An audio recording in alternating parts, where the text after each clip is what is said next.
Hello mga ka-adbensoy. So anong ganap? Good day pala sa ating lahat, no? So today's video ay magpapapagod na naman tayo, no? So gagawin natin ngayon, guys, ito, pakita ko sa inyo.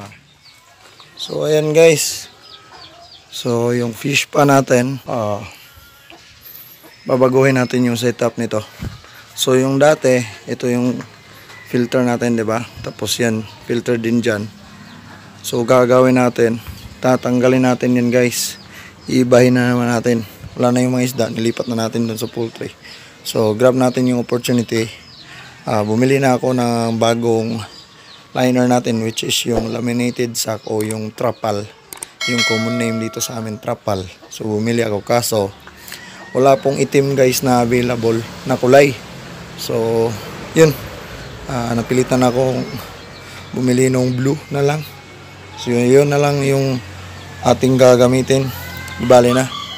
So gagawin natin dito, guys. Ito hindi na natin ito babaklasin. Pero depende, kasi plano ko yung yung step na yan, yung isang step. Dati tatlo to dalawa, isa, tapos yan dalawa. So yun, plano ko bubungkalin na naman natin yung lupa. Baba ako, guys, yun, so plano ko, babungkalin ko yung lupa, ito. Tapos magiging plain na to, katulad nito. Yun, balak ko, guys, babagawa na natin yung setup ng ating filter. So lisip ko lang naman yung ating mga filter media, ito. So ito, guys, gagamitin pa natin to, pero makikita nyo naman kung saan ko natin lalagay. Tapos ito, babaklasin natin yan. Tatanggalin natin yan. Tapos gagawa tayo ng intake bay dito. So ibig sabihin, maghuhukay naman tayo dito. Hindi naman masyadong malalim. So tama na yung satsat, tama na yung daldal. So trabaho na tayo, kasi alam ko matatagaan tayo dito. So let's go, guys.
So ayun, guys, so natanggalan natin yung filter natin, yung yung nakasit up na may bell siphon.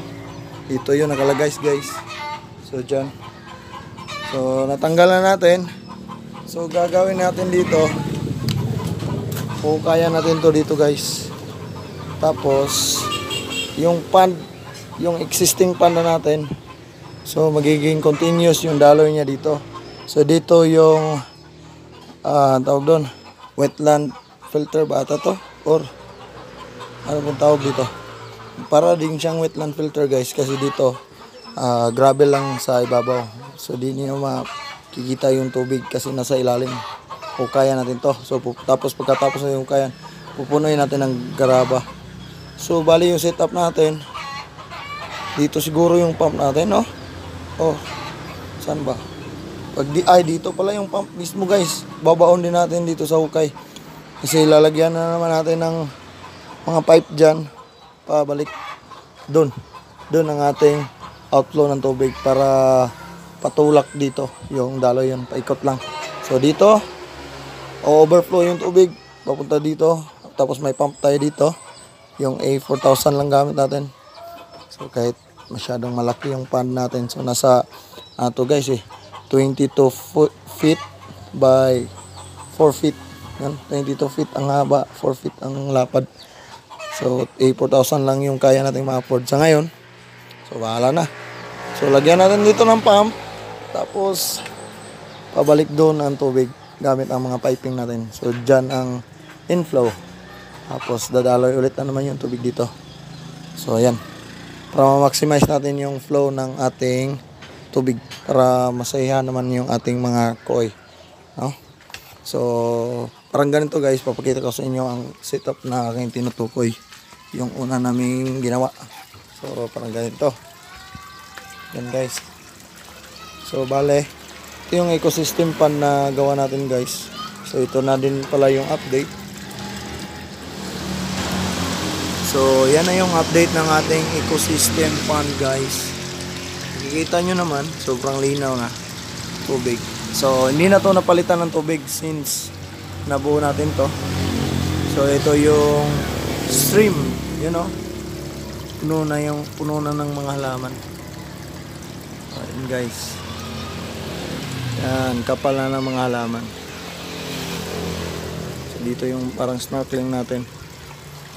So parang ganito yung setup na gagawin natin. So parang ganon yung tinutukoy ko. Ito, wetland filter or intake bay, yun. Intake bay pala to guys. So dito, ayan, kikita nyo yung daloy ng tubig. Diba? So papunta siya dito kasi dito yung pump natin. Yan, A4000 din to guys. Yan. So gagawa tayo ng parang ganito doon. Tapos papipe natin pabalik doon. So supply na naman dyan. So paikot-ikot lang yung tubig pero dadaan siya ng maraming gravel. So yun, nakatutulong din yun sa pag trap ng mga big particles o yung mga dumi din ng mga isda. Tapos doon din naninirahan yung ating mga beneficial bacteria yun. So yun yung tumutulong na magpa-filter ng ating tubig yun. Yun yung silbi ng mga beneficial bacteria. Sila yung nagfi-filter ng ating tubig. Kaya makikita nyo naman sobrang linaw. Kaso hindi pwedeng ilubog yung cellphone ko sa ilalim guys kasi hindi to waterproof. So hanggang dyan lang kayo.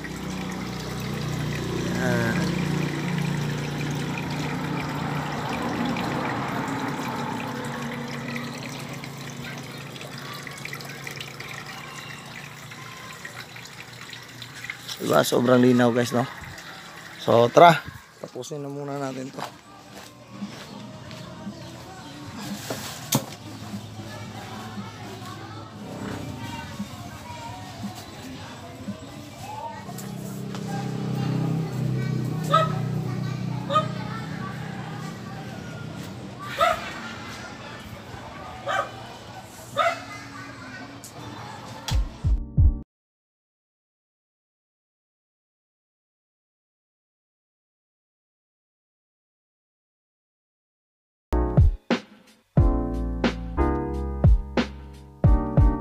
Ayan na guys, so ikalawang araw na ngayon. Tapos na namin gawin yung filter. Ayan. So salamat tayo sa ating mga chikiting, Binis. Kita oy. YouTube ni YouTube. Si Toto, si Bibi, at si Paring Jurim. Tsa! So tapos na guys, nilagyan na natin ng primary liner o mga sako para hindi madaling mabutas yung ating laminated sack. So yan, wala tayong nahanap na itim. So blue na lang. So ngayon, lalatag na natin to guys. Para lagyan na natin ng tubig. Excited na din sila guys kasi maliligo daw sila dito. Yun Day 3. Guys, so ayun, magandang araw ulit. So day 3 na ata. Dito pa rin yung ating mga chikiting guys, no? Na mga, anong tawag dyan? Mga backup natin. So natapos na natin lagyan ng mga mga bato guys dun. So tingnan natin na. So, yan guys, oh. So nilagyan na namin ng bato. Mga graba. Yan. So dito yung pump bolt natin. Dito natin lalagay yung pump natin guys. Yan, may tubig na. Diyan natin lalagay. Tapos lagyan natin ng piping. Papunta doon pabalik. So, yan. Bago na ang ating trapal. Laminated sa. So, ito yung mga tumulong sa akin guys, no? Mag-set up nito. So, ang next na gagawin nito guys, syempre pupunuin pa yan ng graba guys. Kaso, na-short kami. So, bibili pa ako dun sa nayon. Mga 5 sako siguro guys. Sakto na siguro dyan. Tapos, sa ngayon, gagawin namin party. Maliligo kami sa aming swimming pool. Ayos, oh.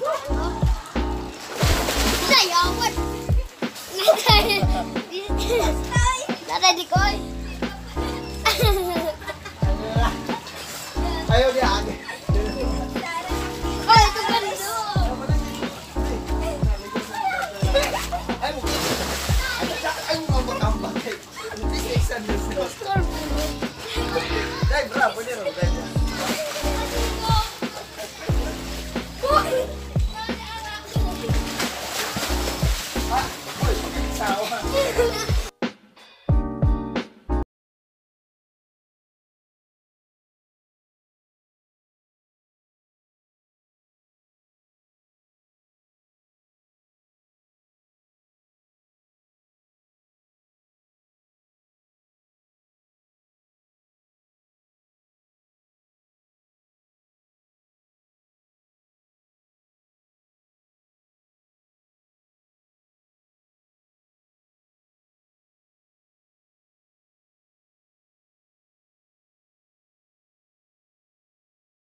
So ayun mga ka-bensoy, so natapos na ang ating video, yung pagpapalit natin ng laminated socks sa ating fish pond. So yun, di ba? Napakasaya ng mga bata, naligo na kami sa aming swimming pool. So napansin nyo yung pond natin, nasabi ko sa umpisa na baka tatanggalin ko yung isang step na naiwan doon, yung lupa.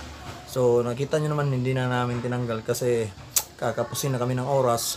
So sa ngayon, hanggang dito lang muna tayo. So kung gusto nyo makita ang update noon, bali ang gagawin noon, isa-set up natin yung filter niya. So magpa-piping na tayo, lalagay natin ng mga pipes. Tapos yung paglagay ng pump, yun.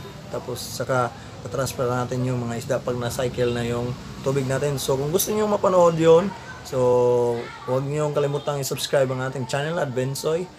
Tapos hit nyo na rin yung notification bell kung gusto nyo mapanood ng mga ganitong content, o kaya kung may gusto kayong content na gustong mapanood o gawin natin, so mag-comment lang kayo dito sa baba ng ating video, tapos gagawin natin ng paraan. So hanggang dito lang tayo guys, maraming salamat sa suporta. So ulit sa ating 800 plus na subscriber, thank you po so much sa pag-support, sa pag-subscribe, kahit yung iba ay napilitan lang. So yun lang guys, so paalam na. God bless, and ingat po lagi kasi may Omicron na naman. Omicron. Hisuy ka nga, bulol ka naman. Basta yan, bagong variant na naman ng virus kasi nga ang dami pang face mask na hindi pa na-sold out kasi. Kaya may bago naman ba. So yun lang guys, paalam. Peace.